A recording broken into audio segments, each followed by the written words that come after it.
So thanks for joining us today for this edition of the Next Gen Leaders Lunch Break, a monthly leadership conversation with top tier leaders. Now our guest today is Andrea Leik.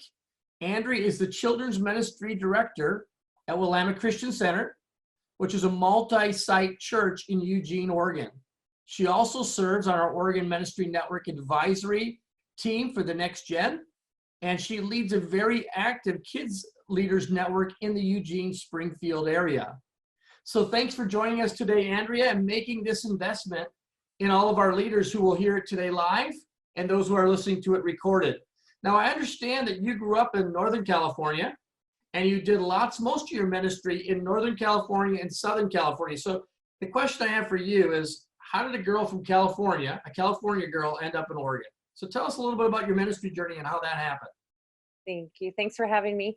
I felt called to ministry at 14 and then served in volunteer roles in youth and kids all through my teen and 20s. And then when my husband and I got married, we moved to Southern California, a little town called Tehachapi. You only know it if you broke down there on your way to Vegas, generally. It's a little mountain town. And I started being the children's pastor there in 2009. Wow. So and served there for 4 years. And then we felt called to Oregon. My husband's family lives here and he got a job with the city of Eugene. So we moved here in December of 2013.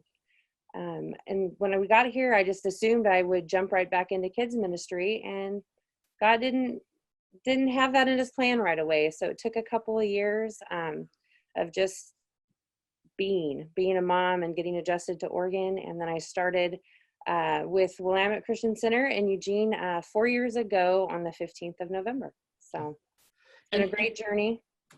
And you guys are a multi-site church. You have 2 different locations. So how does that look for you in your current ministry? I oversee both campuses. We have a satellite campus in Junction City.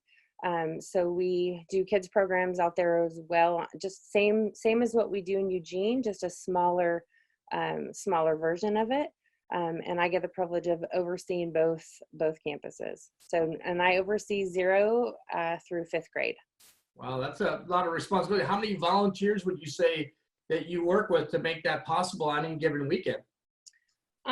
Every weekend, we probably have between both campuses about 30 volunteers. Wow. That's a big responsibility. So I know today when we were talking about this call coming up, we wanted to have a conversation about connecting with other leaders.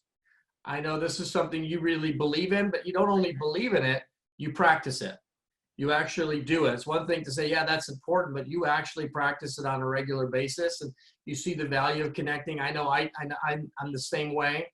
When I was in San Diego doing Next Gen Ministries, I had the privilege of starting a network much like you're doing, and it grew from 3 people to about 35 people that we would meet on a monthly basis, and throughout the year we do some ministry. And then when I moved to Oregon, I just automatically jumped into the existing network that was there in Central Oregon and was a part of that. So I'm a big believer in the importance of connecting with other leaders.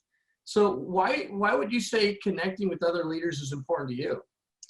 Well, when you're with people that are like-minded, it just helps you just understand each other. You're able to understand the highs and the lows, just being able to connect at a different level than somebody who isn't in that same ministry, in the same season that you're in. We can get tunnel vision when we're in ministry, put our heads down and just try to get our tasks done, and it keeps us from reaching out to other people, and that leads to despondency, and sometimes that also leads to the woe is me. When you don't connect with other people and share your highs and your lows, it can lead to I'm not doing this right, and just kind of keep your head down and not look out to what's outside of what's going on around you. I love what I get to do and connecting with other leaders. And just one of our Kidmin get-togethers is what we call our get-togethers. Lauren from Florence happened to just share of a program that she uses for ProPresenter. And I was like, oh, I need that. And so I was able to take what she shared, and it has changed our kids' church, because now I can have our student leaders do the tech, do the ProPresenter program, and not have the issues that we were having huge fails. So that simple little help from her changed a lot for us. So just little things like that, where just conversations make all the difference. So when you're saying it's like sharing best practices is one of the things that you do, and Sure. Lauren shared something, a best practice, something that helped her, and you were able to learn from it and pull it into your own ministry. Definitely. So now I'm sure there's a lot of people on here going, you got to tell me about this tool. So take a second to tell us about this tool that Lauren revealed to you, and how all of us would want to use it. It's called, I don't even know what it's called, to be honest. Lauren, what Lauren is can unmute herself and maybe help you out here. It's called Clip Grab. Clip grab. Yeah. Okay, and how does it work? And why would I as a youth or kids pastor want to use it? So Clip Grab is an app that we use on YouTube, or it takes YouTube videos and allows you to input them in ProPresenter without having to switch back and forth on a smart TV or whatever. So it basically takes that video. The reason that I started using it is I was using the YouTube app on our smart TV and switching, but there's ads that come up. And one of the ads that showed up in between our worship videos was a Trojan ad, and it was not okay. So I was like, well, I got to find something else. So what I'm hearing you say is, if I'm a kids pastor and I'm having children's church and I'm using YouTube videos for worship, I could put them all in ProPresenter and just stream them right there. Yeah, and it works with like the kids convention videos that you put out. I put that in there as well, and it streamlines our program. Wow, what a great tool! I had never heard of it. I don't know if any others have heard of it, but check it out. Clip Grab, and I'm guessing you just Google Clip Grab and you'll find it. Yeah, the only thing that I would say is make sure you're not publishing stuff. If you're using it in-house, that's great, but I wouldn't use it and then publish that material, because we don't want to get into copyright issues with that. Good advice. You always want to be careful of copyright. So back to our conversation, Andrea, that's awesome. And so what we're talking about really is the power of collaboration. For sure. We're talking about collaborating with one another. And I'm a big believer that, I mean, I come into a room and many times people just assume I'm the next gen director, I'm the expert. And I like to tell people, we're all experts. We're all experts at something. We can all learn from one another. I just learned something today from Pastor Lauren and you that I didn't know about. And so we all are experts at things. And when we connect with other leaders, it allows us to collaborate, and we become, kind of that cheesy phrase, but it's true, we're better together. For sure. And truly we are better together when we do that. So that I would agree 100%. Now, I think the reality is most of the people on this call, most of the people who will listen to this call later, would agree and believe that it's important to connect with other leaders. They see value in it. They would agree that they should be doing that, but many times they're not doing that. So let me ask this: what do you think keeps people from connecting? From your own experience, maybe why you didn't connect so much in the past, or why people fail to connect even now? I think there's several things. Comparison is one of them. I think it's natural for us to compare ourselves to each other, and comparison kills. We can get into they're doing it better than I am, or they have more people than I do, more kids than I do, more leaders than I do. And that's where Satan wants us. Like, he wants us to live in that, comparing ourselves to others. And another thing is time. We are all busy. There's a lot of people who work or bivocational. And so busyness is huge of why we don't connect. And I think too, when we connect with something, it has to have value and a purpose. And if it doesn't, then we don't want to take the time to connect, you know. And seasons of life are huge. When I started in kids ministry in Tehachapi, I had toddlers. I had a 5-month-old and a 18-month-old. And that was rough. Thank goodness I was only part-time, part-time. But, and then I became the area advisory person, kind of like I am here. And I didn't reach out at all. The season I was in was rough. And that's what kept me from reaching out. I barely could put curriculum together for Sunday morning and feed my family. That was all I had time for, just because of the season I was in. And another thing is demographics. Here, I mean, I'm fortunate that Eugene and Springfield is close. So we, you know, have a lot of people close to us, but demographics, especially in Oregon, is hard because we're very, very spread out. Yes. So I think those are the main reasons that I felt like it, that I kept in the past from connecting. Yeah. And you said the second one you said was value and purpose. Boy, I know for me, that was a big one. We all have only 168 hours in the week. And if we're going to give an hour or two to a meeting with other leaders, I know for me in the past, that question came up all the time. Was there value in it? Was there purpose in it? Was this a good use of my time? And so I would agree. I think you as a leader, if you're the one leading that network or that group of leaders, that you have to be thinking through that and saying, hey, what can I add value to the people when they come? If they're going to give me an hour and a half of their time, what can I add that's going to be value to them? And what's the purpose behind it? I think that's great. And I would agree also, the demographic piece, especially moving from San Diego, which was metro, it was much easier to connect. And then moving to Central Oregon, where I lived in Bend, and demographically, people were much more spread out. And it was much more of a challenge to get people together. So let me ask you this. So does connecting with other leaders always have to mean that you're physically in the same spot though? Not at all. I mean, obviously there's a benefit to that. But thankfully we live in a day and age where social media is at our fingertips. So just a quick text message to somebody to encourage them, to ask them if you can pray for them is huge. A quick phone call just will change somebody's day. And sometimes I feel like, for me too, I get so caught up in my own everyday things that I don't think about what somebody else is going through. And just putting that focus on somebody else just changes my focus and changes theirs as well. No doubt about that. And I mean, I think we're a great example that you don't have to be in the same location is what we're doing right now. I mean, we're using technology to connect with other leaders all across the state of Oregon and maybe across the nation, because we don't know who's listening, who will listen from other locations. And we're using technology. And that's something that I didn't have when I lived in San Diego. It was just coming out when I lived in Central Oregon.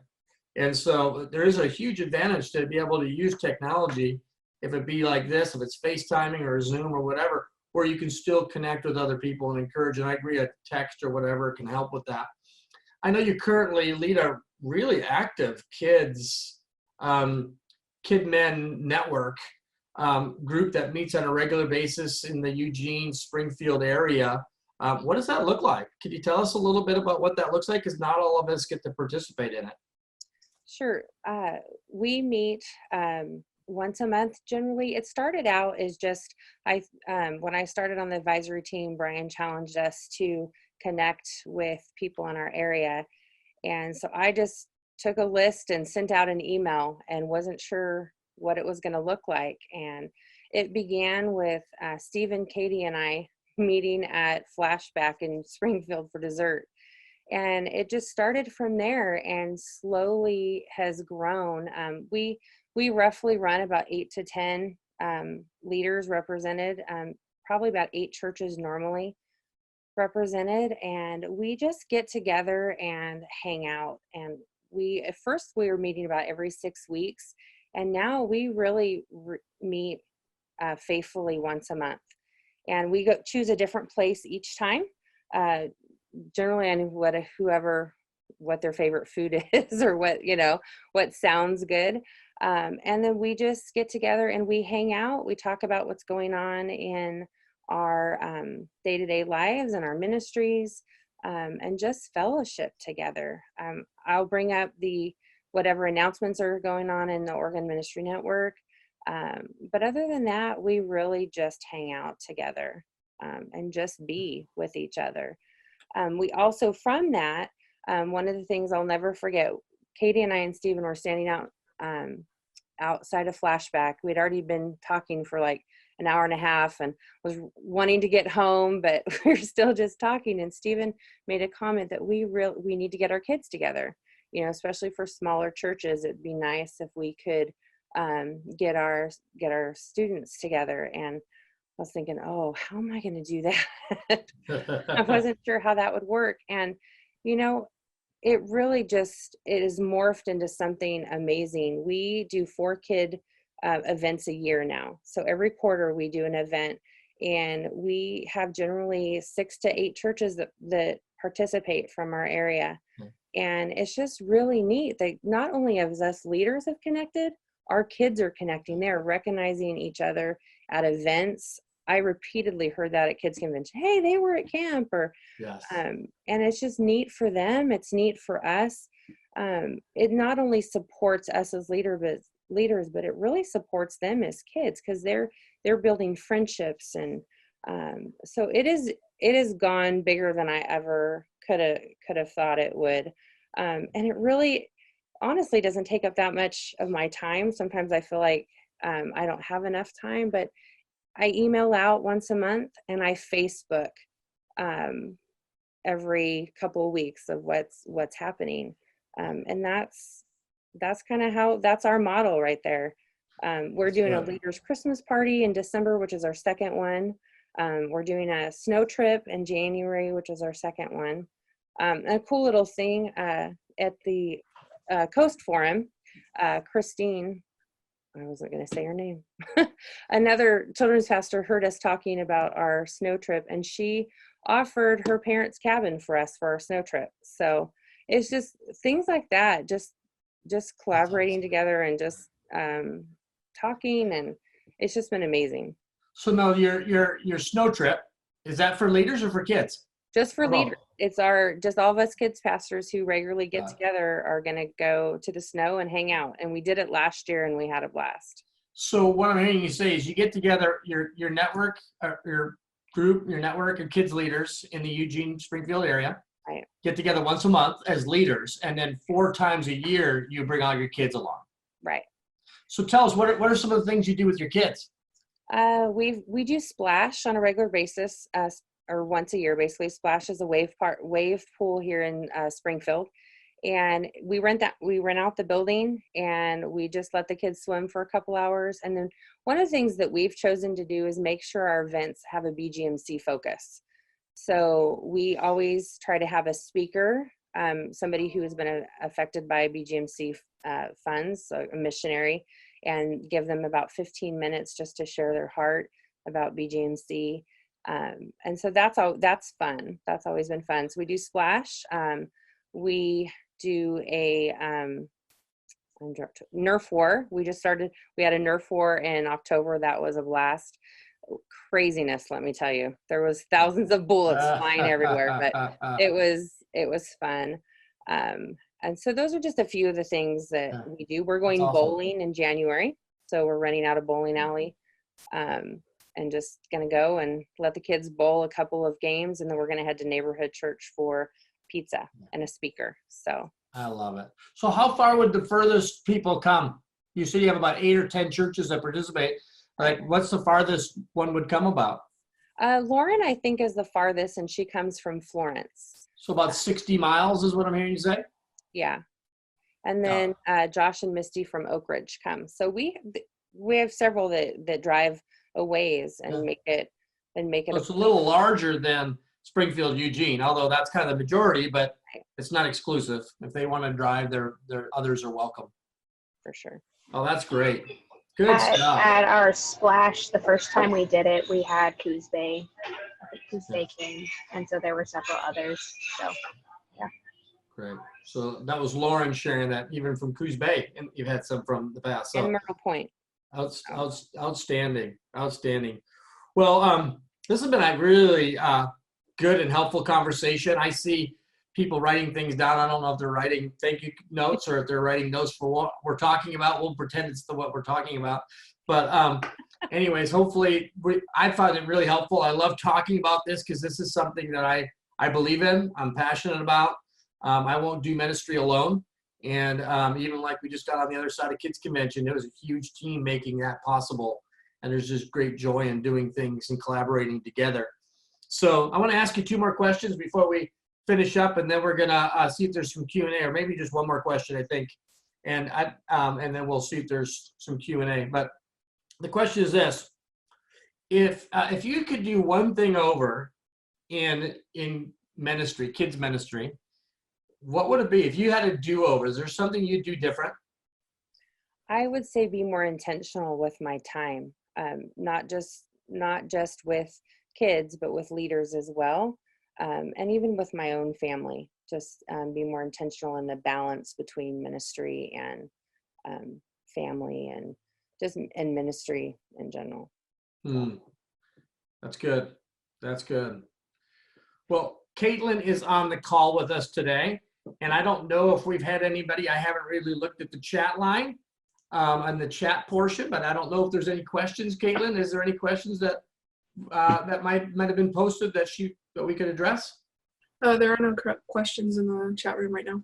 So none in there. Is there anyone who has a question regarding the conversation, or just something that you'd like to ask Andrea? If there is, we're going to just give you a second. You can unmute yourself.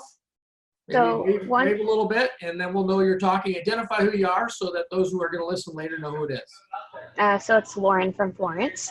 One thing I wanted to add about the connecting that we saw was Andrea's preschool director ended up leaving Willamette, and they moved to Reedsport, which is not exactly right next to us, but it's close.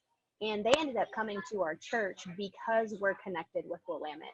And so because we have this community, because we do events together, her preschool director has kids and has an elementary kid and wants to stay connected with the friends that they just left in Eugene. And so we've received a family because of these connections. And we kept a family in our church, in our group together. And so that's really cool to have those connections, and something that I would say of another reason of why we connect. I know where to send families when they move if they stay within Oregon.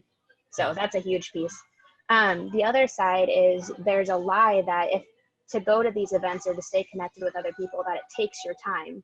But in reality, I found that it actually saves me time and makes me look better as a kids pastor. Because now these are events that have high energy because there's more kids involved. And a lot of our events we would do individually anyway. And so rather than carrying the load myself, we really get to disperse it out on each other, and it makes it easier to carry that load. So if Andrea wanted to do Splash, now she doesn't have to figure out all the food and all the purchasing and renting and everything, but we can divvy that out together. And so that's a huge piece of, we're going to do these events for our kids in our house anyway, so why not do it together? So that's a piece that I found to be really important of why you connect. It doesn't take your time, it actually saves you time. That's a great observation, Lauren. You are correct, because I learned that from myself when we would do ministry within the networks of the communities I lived in.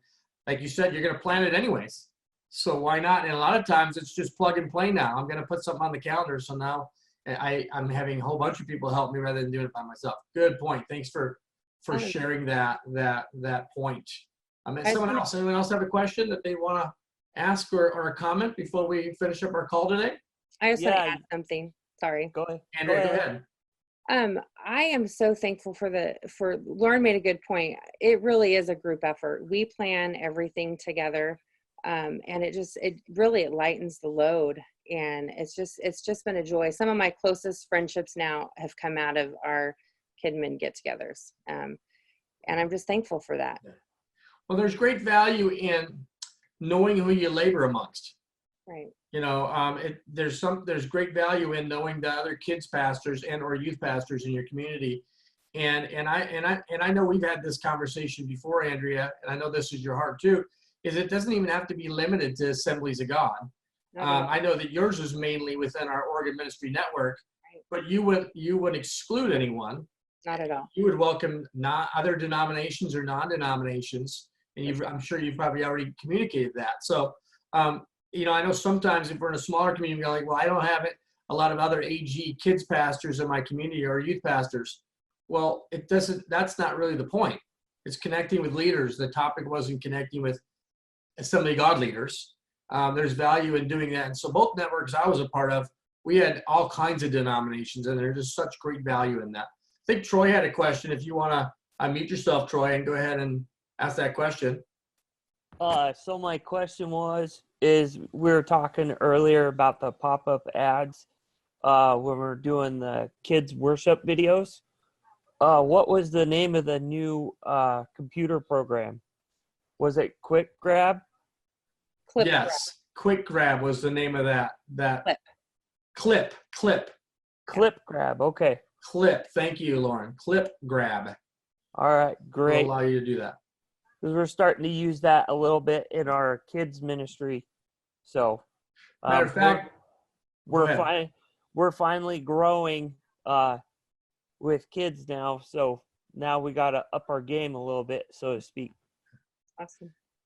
Before we finish, I'm going to ask Lauren if she would type that in the name of that in the chat so we can all see it. Make sure you're hearing it right, and then you can grab it that way. Anyone else? We might have time for one more question or comment if someone wants to unmute and do that at this time.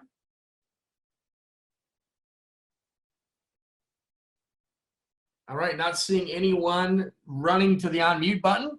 We're going to go ahead and wrap up our conversation. And we always like to end these conversations with our guests, in this case, Andrea, praying for our leaders. So I'm going to ask you to pray for our kids pastors are on the call, our youth pastors are on the call, and the many that will listen to it after the call, after we're done here, to listen to the recording. Awesome.